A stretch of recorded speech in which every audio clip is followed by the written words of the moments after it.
నమస్తే. మనము ఈరోజు ఎర్రగడ్డపాడుగా పిలువబడుతున్న పాలేటి గంగమ్మ తల్లి దేవస్థానం వద్ద ఉన్నాం. ఆ గంగమ్మ తల్లికి దేవస్థానానికి పక్కగా పోలురాజు పండగ పిలువబడుతున్న ఒక టెంపుల్ అయితే ఉంది. అది మనం వెనక చూడవచ్చు. ఈ ప్రాంతాన్ని పోలురాజు పండగ, పోలురాజు వారి 5గురు అన్నదమ్ములు లింగ రూపంలో ఉండి ఇక్కడ వెలిశారు అనేది ఇక్కడ చరిత్ర చెబుతుంది. వారు అదేవిధంగా ఆఖరి యుద్ధమైనటువంటి కాటమరాజు యుద్ధం, ఎర్రగడ్డపాడు యుద్ధం ఇక్కడ జరగటం వల్ల ఈ పోలురాజు 5గురు అన్నదమ్ములు ఇక్కడ ఉండి ఆ యుద్ధాన్ని చూశారనేది ఇక్కడ చరిత్ర ఆధారాలు చెబుతున్నాయి. దీని గురించి మనం క్లుప్తంగా మనతో పాటు రాగం వేణన్న ఉన్నాడు. అన్నని అడిగి తెలుసుకుందాం. అన్న, ఈ కొండని పోలురాజు కొండగా ఎందుకు పిలుస్తారు? ఇక్కడ ఈ యుద్ధం, ఈ ఎర్రగడ్డపాడు యుద్ధాన్ని, కాటమరాజు చేసిన యుద్ధాన్ని పోలురాజు 5గురు అన్నదమ్ములు చూశారు అని చెబుతున్నారు చరిత్రకారులు. అది ఎంతవరకు నిజం? ఇది ఎలా జరిగింది ఇక్కడ? ఫస్ట్ ఆఫ్ ఆల్ ఒకటి చెప్పాలంటే, నువ్వు ఫస్ట్ అడిగిన ప్రశ్న పోలురాజు కొండ అని ఎందుకు అన్నారు. పోలురాజు భైరవ రూపంలో వెలిశాడు. పోతే ఇక్కడ ఈ పోలురాజుకు శ్రీశైల మల్లికార్జున స్వామి జంగాలను కాపాడినందుకు కృతజ్ఞతగా ఇక్కడ పోలురాజు పూజలు అందుకుంటాడు. పోలురాజు పేరు వస్తుందని పోలురాజుకి ఇచ్చిన వరం.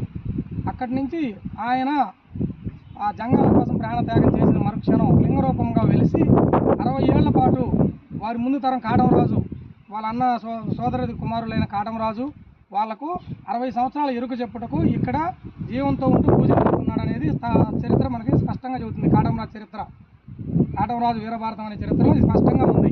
అలాగే రెండవది పంచలింగాల కొండ అని పేరు రావడానికి కారణం, ఈ పోలురాజు గారి సోదరులు ఇంకా 4 ఉన్నారు. వారు ఎవరు అంటే, ఫస్ట్ వారు సింహాద్రిరాజు, రెండవ ఆయన పెద్దిరాజు, ఈయనే కాటమరాజు తండ్రి, మూడవ అతను ఎర్రనోకరాజు, నాలుగవ అతను వచ్చేసరికి నల్లనోకరాజు, ఐదవ అతను వచ్చేసరికి ఈ పోలురాజు. ఇప్పుడు వరకు మనం చెప్పుకునే పోలురాజు. ఈ 5గురు కాటమరాజు స్వామి వారి యుద్ధం చేసే క్రమంలో ఎర్రగడ్డపాడు యుద్ధం ఆఖరి యుద్ధం. ఆ ఎర్రగడ్డపాడు అనేది కొండ దిగువ భాగం. అక్కడ యుద్ధం జరిగే క్రమంలో 5గురు శివవర ప్రభావం చేత, ఇలవేల్పు గంగమ్మ ఆశీర్వాదం ప్రభావం వల్ల వీరు లింగరూపమై జీవం పోసుకొని వీరి శివలింగ రూపంలోనే తలలు కనిపిస్తూ కాటమరాజు యుద్ధాన్ని చూస్తూ ఉండటం.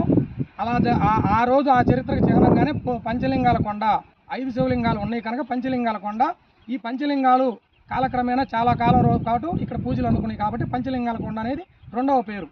అలాగే ఈ ఎర్రగడ్డపాడు యుద్ధాన్ని చూడడానికి ఈ సాక్షాత్తు శ్రీశైల మల్లికార్జున స్వామి, ఇలవేలుపు గంగమ్మ ఆశీర్వాదంతో లింగ రూపంలో వెలిసే అంత ప్రఖ్యాతి, అంత అవసరం ఏముంది అనగా, కాటమరాజు స్వామి వారు కులపాకలు తీర్చుటకు భూమి మీదకి వచ్చిన శ్రీకృష్ణుడి వంశంలోటి మరో శ్రీకృష్ణ అవతారం అని చెప్పుకుంటారు. అలాగే ఆఖరి యుద్ధం ప్రత్యేకంగా ఆయన చేసే యుద్ధాన్ని చూడటానికి ఈ కింద తమకం అనగా సింహాసనం, ఆ సింహాసనం యొక్క చుట్టూ కింద ఇప్పుడు కూడా కొండ చందనం ఉంది, మనం కిందికి వెళ్తే చూడవచ్చు.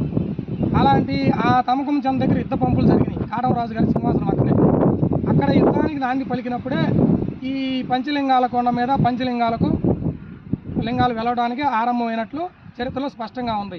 అలాగే ఈ ఆఖరి యుద్ధంలో, ఈ ఆఖరి రోజు యుద్ధం నల్లసిద్ధిరాజు మీద విజయం సాధించి ఆ క్రమంలో కొద్దిపాటి గాయాలతోటి కాటమరాజు స్వామివారు కొండ మీదకు వచ్చి తన తండ్రి తనతో ఉన్న సోదరులు 5గురు, వారి 5గురు అన్నదమ్ములను భూమి మీదకి నేను చేయవలసిన కార్యం అయిపోయింది కనుక ఇక నా అవతార పరిసమాప్తి జరుగుతుంది అని చెప్పి ఇప్పటి వరకు చేసిన యుద్ధాలు, ఎక్కడెక్కడ తను ఏమి చేశాడు అలాంటివన్నీ చెప్పి వారిని సెలవడిగే తన అవతార పరిసమాప్తి జరిగిందని ఇక్కడ స్థల పురాణం.